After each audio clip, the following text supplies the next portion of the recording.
Hello guys, in this tutorial you will learn how you can start or create a new video project in your account on Vimeo using the Vimeo video editor. So let us guide you through this. Head over to the home section of your Vimeo account, and instead of uploading or importing a video or recording one, you can create one, for example, based on a template from the Vimeo library, or start with a new video project and add video clips to it later. So click into create here.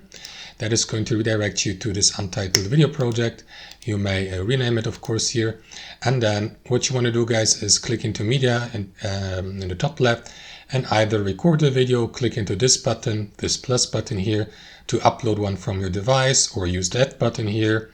Or you may go to the library to use video clips from there.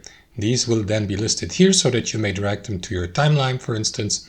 Or you may go with one of the preset templates here, and that's how you start a new video project. After that, you'll be given access to these video editing tools here, so that you may use these, apply this to your video clips on your timeline. So that's how it works, guys. Thanks for watching, and I'll see you next time.